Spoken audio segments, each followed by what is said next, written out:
Buenas noches, este es el diácono Santiago Rosado de la iglesia de San Sebastián en San Agustín. Vamos entonces esta noche a continuar con nuestra clase de Biblia y vamos a cubrir el capítulo 5 del Apocalipsis. Pero antes de eso vamos entonces a hacer nuestra oración para antes de leer la Biblia. En el nombre del Padre, del Hijo y del Espíritu Santo. Amén. Señor Jesús, abre mis ojos y mis oídos a tu palabra, que lea y escuche yo tu voz y medite tus enseñanzas. Despierta mi alma y mi inteligencia para que tu palabra penetre en mi corazón y pueda yo saborearla y comprenderla.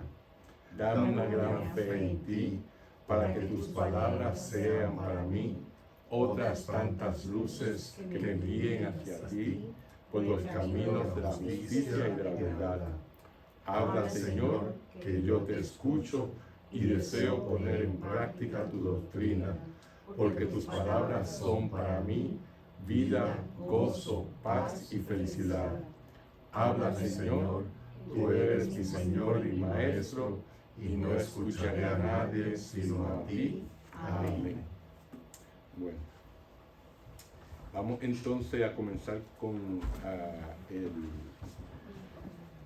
primer versículo que dice, habla sobre el misterioso libro. Dice así: también vi en la mano derecha del que estaba sentado en el trono un libro escrito por dentro y por fuera, sellado con 7 sellos. Vamos entonces ahí a hacer una pausa, que este versículo primero pues hay mucha tela donde cortar, ¿verdad? Fíjense que hasta ahí la puerta abierta ha conducido solo a ¿qué? A majestad y omnipotencia, ¿verdad? Los lectores simplemente participamos en ¿qué? En la adoración de Dios, ¿verdad? Sin embargo, después de este versículo 1 que acabamos de leer, veremos que van a comenzar a multiplicarse los retos a tanta calma y perfección. Un rollo sellado y un desafío lanzado a toda la creación para ¿qué? Para buscar un campeón digno de abrirlo. Es lo que vamos a ver después de este versículo. Como vemos, este rollo se agarra como un cetro con la mano derecha, ¿verdad? Tiene un valor positivo al encontrarse en la mano derecha de aquel que está sentado en el trono. Este rollo representa el gobierno de este mundo, ¿verdad? Y fíjense que nos dice este versículo que está escrito por delante y por detrás, o por dentro y por fuera. Esto significa que este rollo o libro está completo, ¿verdad? Está completamente lleno, no hay nada más que añadirle. Y ese libro o rollo está sellado con 7 sellos, que quiere decir que el libro se encuentra completamente sellado por su propietario, ¿verdad? El rollo pertenece a Dios y por lo tanto queda fuera del alcance de cualquier criatura. Ahora, ¿de qué libro se trata? ¿De qué libro se está hablando aquí? Bueno, si vamos a los padres de la iglesia, para San Hilario, para San Ambrosio, para San Agustín, para San Beda, el libro representa la Biblia, ¿verdad? Recuerden que los libros antes eran pergaminos, eran rollos, por lo tanto, para ellos representa la Biblia. Según otros padres de la iglesia, como San Hipólito, como Orígenes y Victorino, se trata únicamente del Antiguo Testamento. Eso es lo que representa para ellos, ¿verdad? O sea que hay varias opiniones. Para otros, se trata del libro del destino o de la vida, cuyos mejores representantes son ¿quiénes? Los santos. Dado que la fantasía no tiene límites, el libro podría ser aquel documento en que están anotados nuestros pecados o las catástrofes venideras? Nadie sabe, ¿verdad? Ahora, según la interpretación de el padre Derno Giorgetti, una de las fuentes que he utilizado para estas clases, en su libro Apocalipsis, Cielo y Tierra Nuevos, él nos dice que es mejor tomar el significado del libro en un sentido más amplio. En el libro, en forma de rollo, se vería el plan de Dios sobre la historia universal.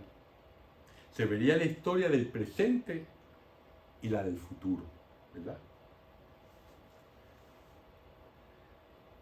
La revelación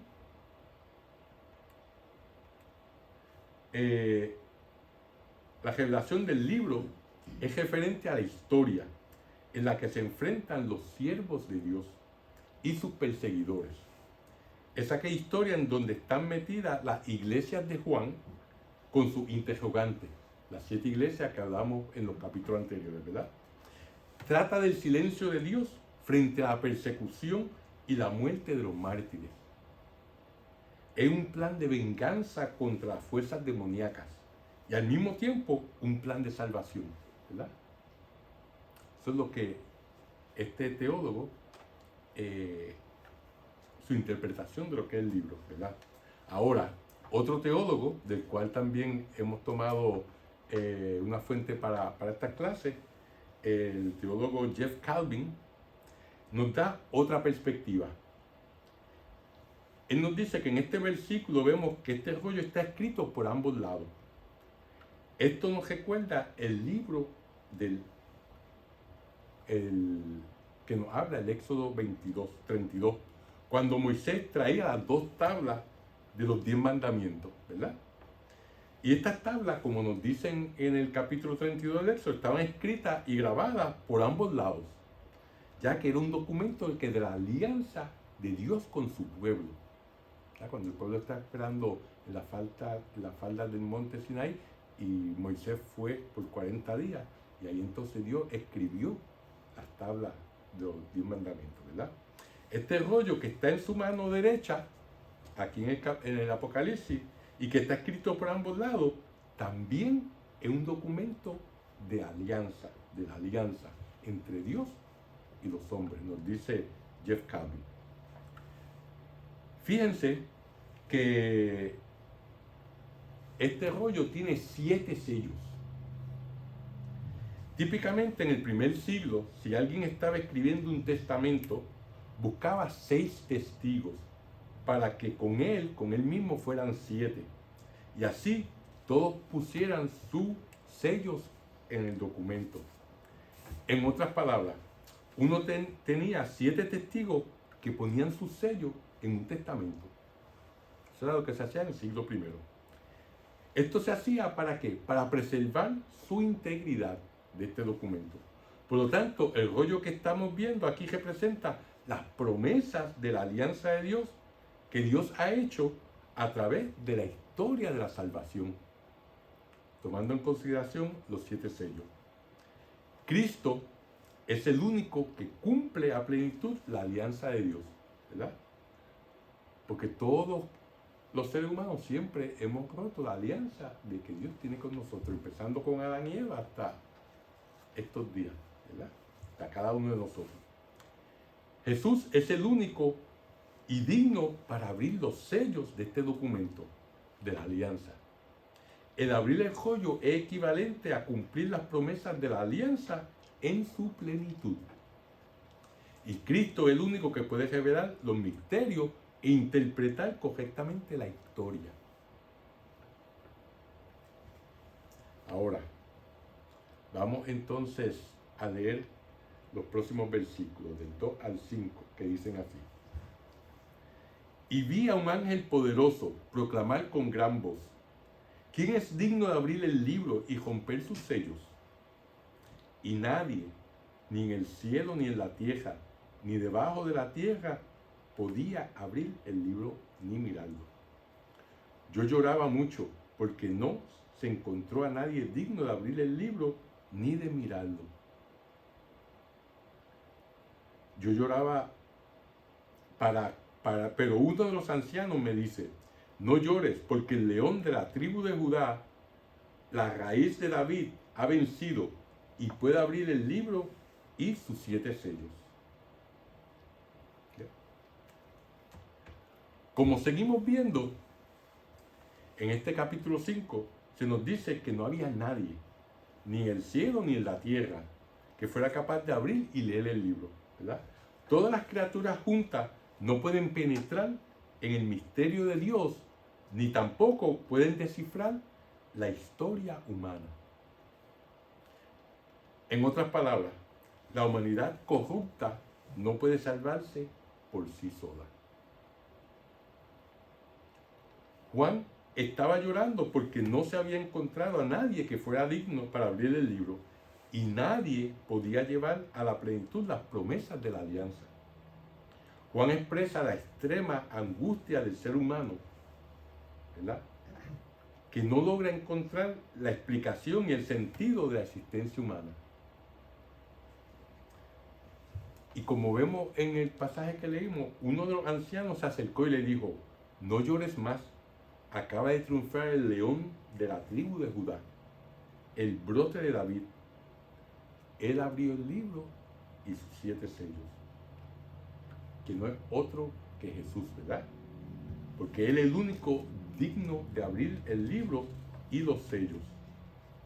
Fíjense, en agosto del 2006, el Papa Benedicto XVI escribió al respecto de este tema que estamos hablando. Y nos dice, en uno de sus escritos, dice, el objetivo de una de las principales visiones del libro del Apocalipsis es acerca del Cordero cuando abre este rollo, el cual estaba sellado con 7 sellos y el cual nadie podía abrir. A Juan lo presentan llorando porque no se podía encontrar a nadie que pudiera abrir este libro y leerlo. La historia se presenta como algo que no se puede descifrar, algo que no se puede entender y nadie puede leerla. Nadie puede encontrarle el sentido a la historia, ¿verdad? Y el Papa continúa diciendo, tal vez este llanto de Juan, al encontrarse con el misterio indescifrable de la historia, nos está expresando a nosotros la consternación que sentían las iglesias de Asia ante el silencio de Dios, frente a las persecuciones a las cuales ellas estaban siendo sometidas en aquel entonces. También este llanto puede expresar la consternación que nosotros sentimos frente a las grandes dificultades, malentendidos y hostilidades que la iglesia también sufre hoy en día en diferentes partes del mundo. O sea que básicamente el Papa nos está diciendo que lo que Juan escribe en el libro del Apocalipsis es que no debemos de llorar desconsoladamente, ¿verdad?, en medio de nuestras tribulaciones. ¿Por qué? Porque ya Jesús le puede encontrar sentido a estas dificultades y tribulaciones de nuestras vidas. Él es el que puede abrir el libro, él es el que puede saber la historia, él sabe lo que va a pasar, ¿verdad? Y por lo tanto, él tiene la respuesta a todas nuestras preguntas y a nuestras vicisitudes. Aunque muchas veces pues no entendamos, ¿verdad?, por qué nos están pasando ciertas cosas, por qué tenemos problemas que no comprendemos por qué nos pasan a nosotros y no le pasan a otras personas, ¿verdad? Ahora, en los próximos versículos del 6 al 10 nos dice, entonces vi en medio del trono y de los 4 seres vivos y en medio de los ancianos un cordero erguido como sacrificado, con 7 cuernos y 7 ojos, que son los 7 espíritus de Dios enviados a toda la tierra. Se acercó y tomó el libro de la mano derecha del que estaba sentado en el trono. Cuando recibió el libro, los 4 seres vivos y los 24 ancianos se postraron ante el Cordero, con una cítara cada uno, y con copas de oro llenas de perfumes, que son las oraciones de los santos. Cantan un cántico nuevo. Eres digno de recibir el libro y de abrir sus sellos, porque fuiste inmolado con tu sangre. Compraste para Dios gente de toda tribu, lengua, pueblo y nación. Y los hiciste un reino de sacerdotes para nuestro Dios, y reinarán sobre la tierra. Cuando leemos un cordero que estaba de pie a pesar de haber sido sacrificado o degollado, ¿verdad?, dependiendo de la traducción que tengamos, instantáneamente esto nos debe traer a la memoria el pasaje del capítulo 12 del Éxodo, en donde se nos dan las instrucciones para la Pascua, ¿verdad? En este capítulo 12 se nos dice que el día 10 del mes de Nisan, que es el mes de abril, se iba a tomar un cordero que no tuviera defecto. Se iba a reservar este cordero hasta el día 14 del mes, día en que a las 3 de la tarde se iba a sacrificar, ¿verdad? Eso es lo que nos cuenta el capítulo 12 del libro del Éxodo. Ahora, veremos que esta imagen del cordero degollado, pero que todavía está de pie, que nos dice el versículo 6, nos debe recordar también la imagen del capítulo 22 del Génesis. En este capítulo Dios le instruye a Abraham que lleve a su hijo Isaac al monte Moriah y lo sacrifique en la cima del monte. Como se acuerdan, cuando iban de camino, Isaac, quien llevaba el fuego y la leña para el sacrificio, le preguntó a su padre Abraham: ¿dónde está el cordero para el sacrificio? Y Abraham le respondió: Dios mismo proveerá el cordero, hijo mío, ¿verdad? Desde los tiempos del templo de Israel, que fue construido por Salomón, ¿verdad?, todos los días se ofrecían 2 corderos en sacrificio. Digo, además de todos los otros animales que traían las personas, pero esto era un sacrificio diferente a todos los demás. Se sacrificaban 2 corderos como un recordatorio perpetuo a Dios de que Él le había prometido a Israel que Él le proveería el cordero que iba a quitar los pecados del mundo. O sea, como quien dice, para que Dios no te olvide de que tú nos prometiste que nos iba a enviar el cordero que quita los pecados del mundo. A estas ofrendas se le llamaba la ofrenda tamí. ¿Y qué es esta ofrenda tamí? Esta ofrenda era que todos los días, desde que el templo fue fundado hasta que se destruyó, sacrificaban a 2 corderos machos de 1 año. A las 6 de la mañana tomaban uno de los corderos, lo sacaban y lo amarraban al altar y lo dejaban atado por 3 horas. Durante estas 3 horas, los sacerdotes lo inspeccionaban y a las 9 de la mañana lo sacrificaban.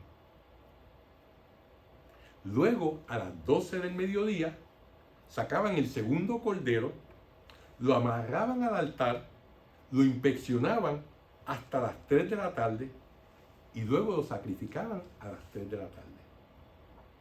Y esto era un ritual diario desde la fundación del templo.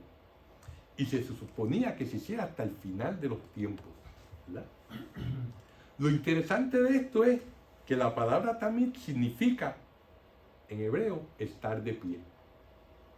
Ahora, si nosotros entendemos que todos los días iban a haber 2 corderos que eran la ofrenda tamid, esto significa que los corderos estarían de pie continuamente hasta que fueran ofrecidos en sacrificio. Si nosotros tenemos este concepto claro en nuestra mente y de momento se nos da una revelación celestial en donde se ve un cordero delante del trono como si lo hubiesen degollado de pie, entonces uno inmediatamente haría la conexión y ver que se trata de una ofrenda tamid, de esta ofrenda de recordatorio a Dios, ¿verdad? Por lo tanto, en esta revelación Juan está viendo el Cordero de Dios que es Jesús de Nazaret, ¿verdad? Para cualquier judío del primer siglo, cuando veían un cordero de pie, inmediatamente hacían la conexión y sabían que se trataba de un ofrecimiento tamid. En otras palabras, Dios nos está revelando que Él ha mantenido su palabra y Él nos ha dado el cordero que quita los pecados del mundo, así como se lo proveyó a Abraham. Con esta visión, con esta revelación que le hizo a Juan, ¿verdad? Así como ellos le sacrificaban los corderos para recordarle, para que Dios no se olvidara, pues con esta visión Dios les recordó a ellos que Él se acordó de mandar el cordero que quita el pecado del mundo. Si leemos cuidadosamente los evangelios, podemos ver que la pasión de nuestro Señor Jesucristo finaliza con su muerte, ¿a qué hora? A las 3 de la tarde, ¿verdad? Que concuerda con el horario de esta ofrenda tamid. Concuerda con el sacrificio de los corderos machos de un año sin defecto alguno que se ofrecían cada día en el templo. Vamos a ver un poco más de cerca algunos puntos de este capítulo 5. Fíjense, en los versículos del 8 al 14 se nos hace partícipe de una gran liturgia con dimensiones cósmicas. Y eso es lo que vamos a ver ahora, ¿verdad? Pero vamos solamente a leer para empezar el versículo 8, que dice así. Dice: cuando recibió el libro, los 4 seres vivos y los 24 ancianos se postraron ante el Cordero, con una cítara, que es una arpa, ¿verdad? Cada uno, y con copas de oro llenas de perfumes que son las oraciones de los santos. Fíjense que es interesante notar que los representantes de la creación animal, que son estos 4 seres vivientes, y de la creación humana, que son estos 24 ancianos, se postran en gratitud, ¿verdad? No lo hacen tanto ante aquel que estaba sentado en el trono, sino delante del Cordero. Según el padre Dermo Lloretti, los 4 seres vivos y los 24 ancianos también pueden simbolizar la naturaleza y la historia, respectivamente, ¿verdad? Frente a Cristo. El Cristo que resucitando ha tomado el poder y vuelve a la gloria. Entonces los 4 seres vivos y los 24 ancianos se arrojan al suelo en actitud de adoración, como vemos en este versículo 8. El contenido de este culto, más concretamente, consiste en presentar las oraciones de los santos al Altísimo. Esta es la imagen descrita en la intercesión de los santos, ¿verdad? Cuando le presentan en la copa, ¿verdad? Fíjense que el artículo 956 del Catecismo, la Iglesia Católica habla sobre la intercesión de los santos y nos dice: por el hecho de que los cielos están más íntimamente unidos con Cristo, consolidan más firmemente a toda la Iglesia a la santidad, ¿verdad? No dejan de interceder por nosotros ante el Padre. Presentan por medio del único mediador entre Dios y los hombres, Cristo Jesús, los méritos que adquirieron en la tierra. Su solicitud fraterna ayuda, pues, mucho a nuestra debilidad, ¿verdad?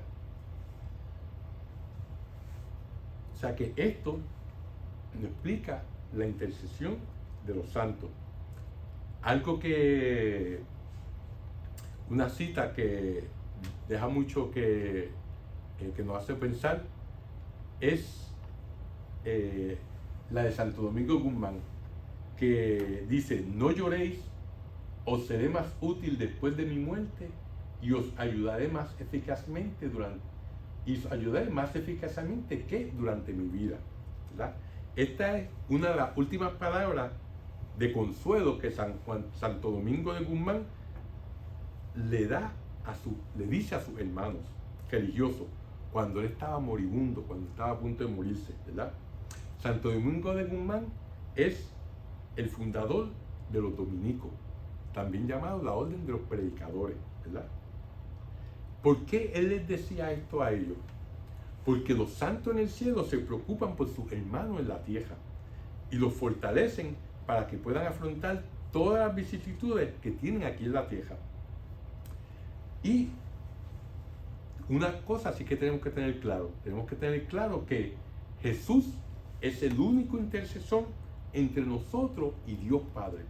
No hay nadie más que pueda interceder entre nosotros y Dios Padre, ¿verdad? Ahora, la comunión de los santos se entiende de esta manera. La iglesia tiene tres dimensiones. Tiene la dimensión de la iglesia triunfante, que está en el cielo, la iglesia purgante, que está en el purgatorio, y la iglesia militante, que somos nosotros, ¿verdad? Como dije anteriormente, solamente hay un intercesor entre Dios Padre y nosotros. Ahora, entre nosotros y Jesucristo, entonces tenemos la Virgen María, tenemos los santos, ¿verdad?, que pueden interceder entre nosotros y nuestro Señor Jesucristo. La iglesia triunfante que está en el cielo ya no necesita de nuestras oraciones, porque ya ellos están en el cielo con la Santísima Trinidad, ¿verdad? Pero ellos, como están cerca de Jesucristo, pueden interceder por nosotros ante nuestro Señor. Por eso que nosotros, cuando estamos en una disyuntiva, tomar una decisión difícil, estamos en un problema, pues le oramos al santo de nuestra devoción o a nuestra Madre, la Virgen María, para que ella interceda ante Jesucristo, ¿verdad? Y esto, pues como vimos en las bodas de Caná, cuando Jesucristo no estaba todavía, había llegado su tiempo, sin embargo, su madre intercedió por los novios y él convirtió el agua en vino, cuando todavía no era su tiempo. O sea que, como un buen hijo, no le podía decir no a su madre, ¿verdad? Pues por eso nosotros le oramos a nuestra Madre Celestial, la Virgen María, para que ella interceda ante su Hijo Jesucristo por nosotros, ¿verdad? Ahora, la iglesia purgante, que está en el purgatorio, ellos ya no pueden ganar ningún mérito, ¿verdad? Por lo tanto, cuando uno de nuestros familiares, un ser querido, muere, ¿qué nosotros hacemos? Le dedicamos una misa, le rezamos el novenario de los rosarios, para nosotros interceder con nuestras oraciones, con nuestro ayuno, con nuestro sacrificio, por el alma de esa persona que está en el purgatorio, para que esos méritos que nosotros podemos ganar con nuestro sacrificio puedan ayudar a esa alma para que llegue al cielo más rápidamente, ¿verdad? Y de la misma manera, cuando nosotros, como dije anteriormente, nosotros tenemos problemas, pues entonces rezamos a los que están en el cielo. Por tanto, esa es la conexión que hay entre la iglesia triunfante, la iglesia purgante y la iglesia militante, ¿verdad? Todos estamos juntos, nosotros que estamos aquí, yendo hacia Dios, y por lo tanto, pues, pedimos ayuda a la iglesia, a los seres que ya están con Dios, mientras que los que están en el purgatorio, pues, necesitan nuestra ayuda y nuestras oraciones, que podemos interceder por ellos, ¿verdad? Así como nuestros hermanos separados, pues también cuando están enfermos les piden a otras personas que oren por ellos, ¿verdad? Es una intercesión, ¿verdad? Por lo tanto, nos debe servir de consuelo el hecho de que nuestros familiares que han fallecido están rezando e intercediendo por nosotros y ya están en el cielo, ¿verdad?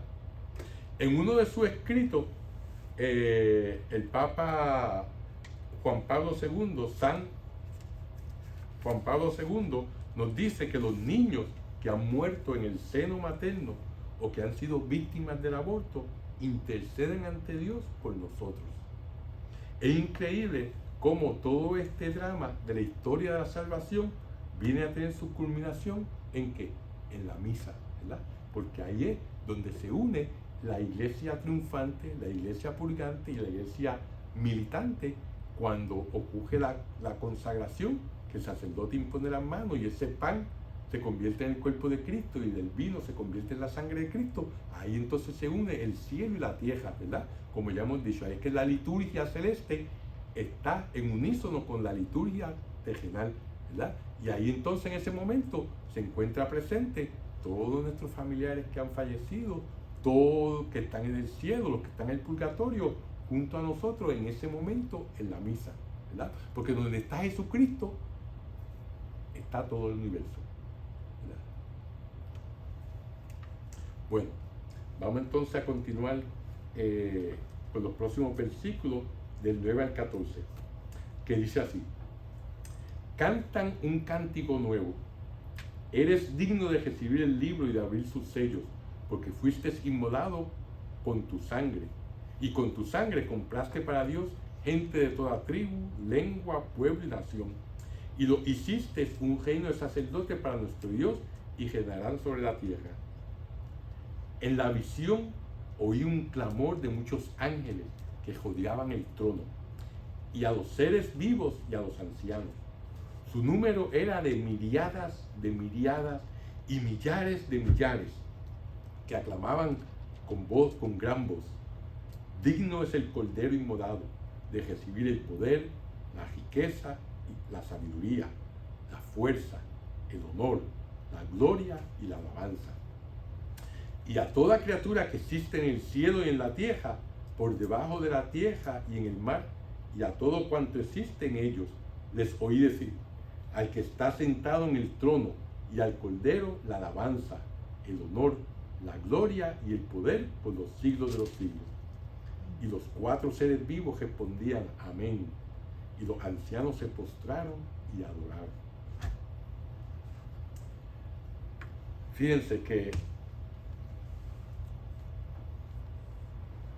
en esta última parte de la narración se insertan ahí 3 himnos de una manera alterna. Esta sección de los himnos se concluye con el gran amén de los 4 seres vivientes y los 24 ancianos. Como Cristo glorioso merece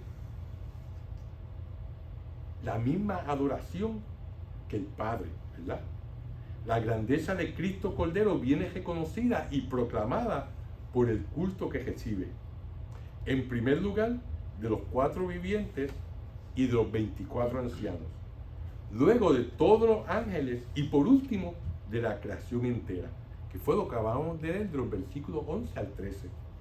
San Juan destaca en 3 momentos la alabanza de la iglesia celestial a la que se une la iglesia peregrina en la tierra, mediante la oración simbolizada en la imagen de las copas de oro que vimos en el versículo 8, que son las oraciones de los santos, ¿verdad?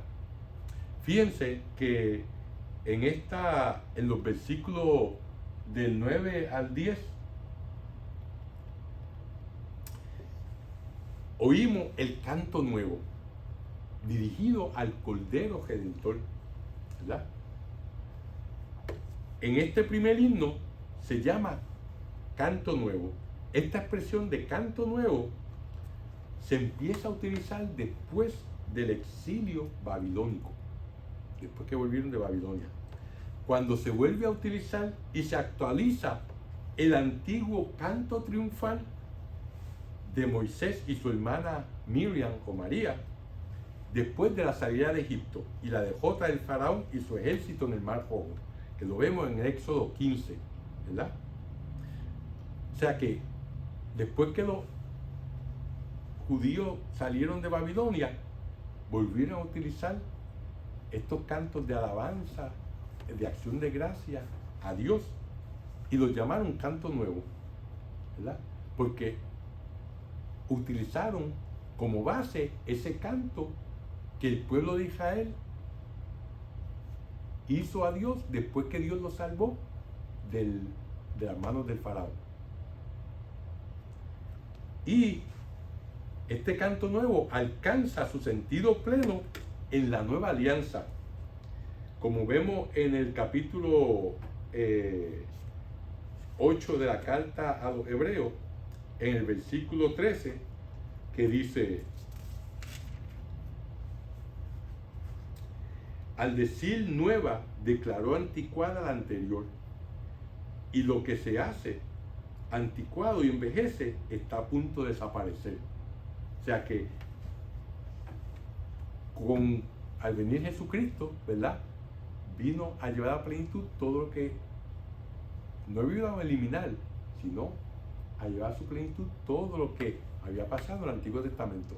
Vemos cómo ese canto va en progresión desde Moisés a después de la vuelta de los judíos de Babilonia, y después se llega a su plenitud completa con Jesucristo, ¿verdad?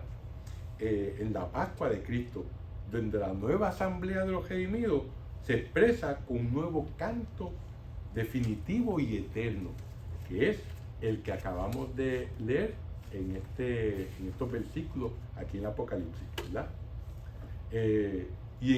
Aquí en el Apocalipsis, este canto nuevo recibe una interpretación aún más escatológica, una interpretación aún más referente al final de los tiempos, ¿verdad? ¿Por qué? Porque para la comunidad cristiana los días del Señor han llegado.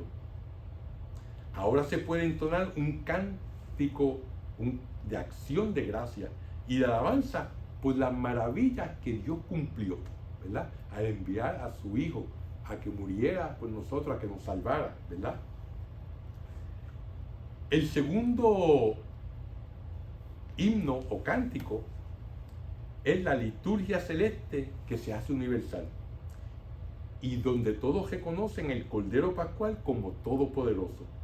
La gran muchedumbre de ángeles rodea el trono como una guardia de honor, como nos dice el versículo 11, y proclaman la plenitud de la perfección divina de Cristo, el Cordero.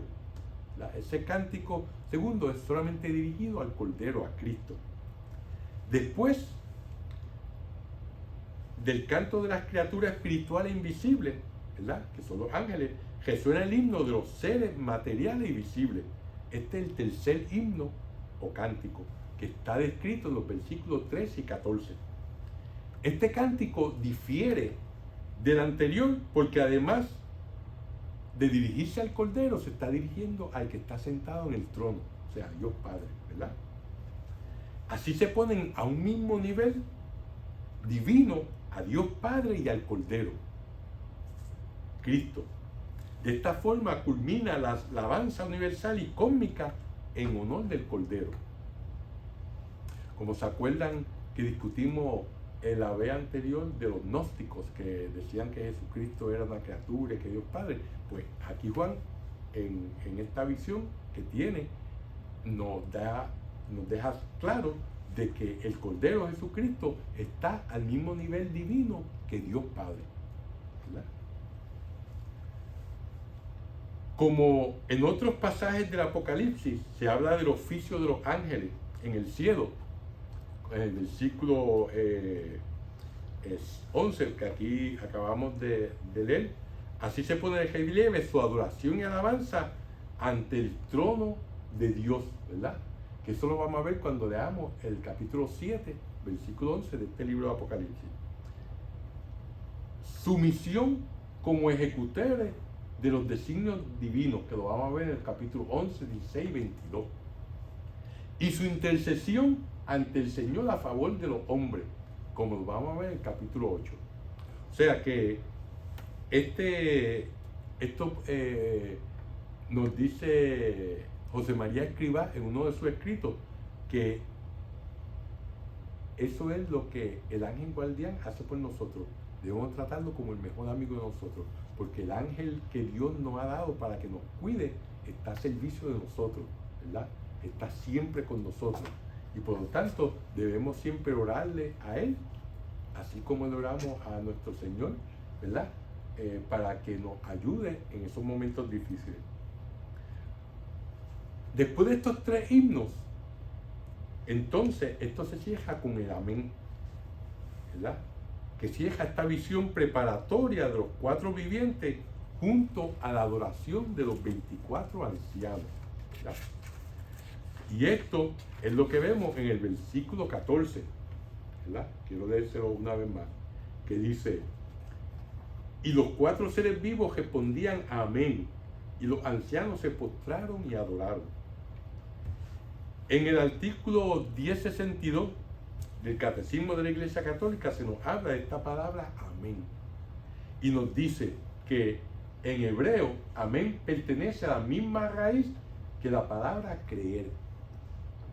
Esta raíz expresa la solidez, la fiabilidad y la fidelidad.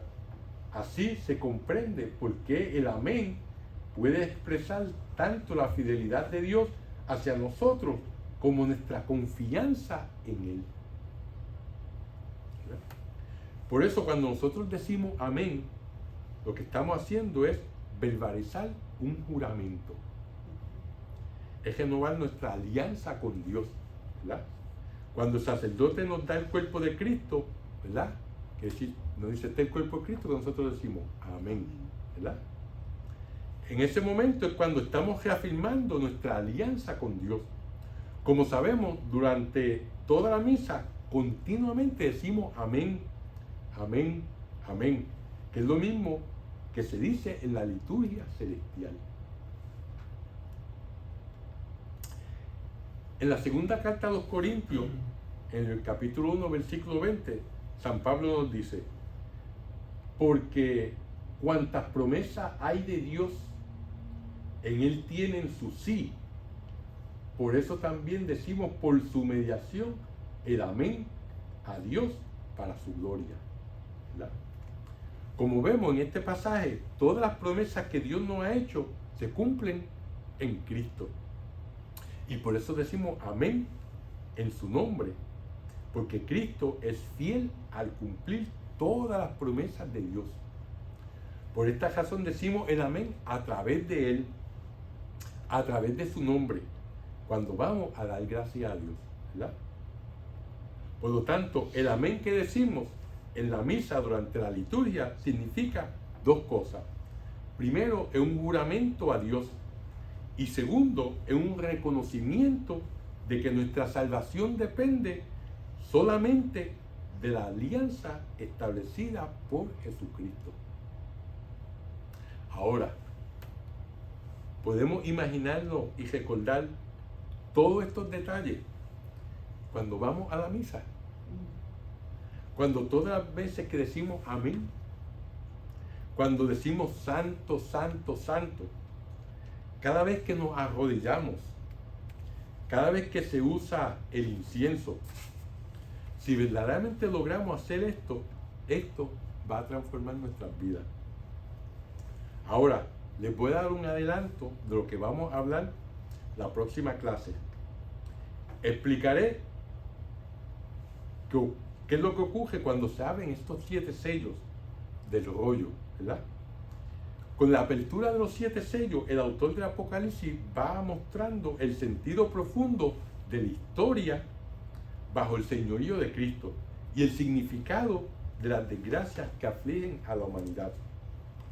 Nosotros no vamos a vencer contra las fuerzas del mal por lo que pase en las elecciones nacionales. Aunque es importante, pero nosotros verdaderamente vamos a ser vencedores por la sangre del Cordero. La batalla es una batalla celestial, es una batalla cósmica. Cuando oramos y entramos en la liturgia, la mano de Dios empieza a actuar sobre la tierra. Por eso en el Antiguo Testamento, el profeta Zacarías, en el capítulo 4, versículo 7, nos dice, ni con el valor ni con la fuerza, sino solo con mi espíritu, dice Yahvé Sebaot. De esta manera es como verdaderamente se logran las cosas. Es verdad que tenemos que estar envueltos en actividades terrenales, en cambios sociales, en la política. Es parte de nuestra responsabilidad como ciudadanos. Lo que sí debemos entender es que verdaderamente lo que impacta o altera la historia es el rendir culto, es la liturgia. Es lo que pasa en la misa todos los domingos y todos los días. Por lo tanto, cada vez que venimos a misa los domingos, nosotros entramos en batalla, en una batalla espiritual. Cuando uno se persigna en la misa Y dice en el nombre del Padre, del Hijo y del Espíritu Santo. No solamente se entra en la liturgia, sino que se entra también en una batalla espiritual. A la misma vez, también se entra en comunión con los santos y seres queridos que han fallecido. Y todos juntos nos reunimos alrededor del trono. Por esta razón, casi todas las iglesias católicas tienen un altar fijo, porque asimismo es el trono de los cielos, fijo, inmovible. Y con esto damos por terminada nuestro capítulo 5. Vamos entonces a hacer la oración final. En nombre del Padre, del Hijo y del Espíritu Santo. Amén. Dios te salve María, llena eres de gracia, el Señor es contigo, bendita tú eres entre todas las mujeres, y bendito es el fruto de tu vientre Jesús. Santa María, Madre de Dios, ruega por nosotros pecadores, ahora y en la hora de nuestra muerte. Amén. Gloria al Padre, al Hijo y al Espíritu Santo, como en un principio, ahora y siempre, por los siglos de los siglos. Amén. Que el Señor nos guarde de todo mal y nos lleve a la vida eterna. Amén. En nombre del Padre, del Hijo y del Espíritu Santo.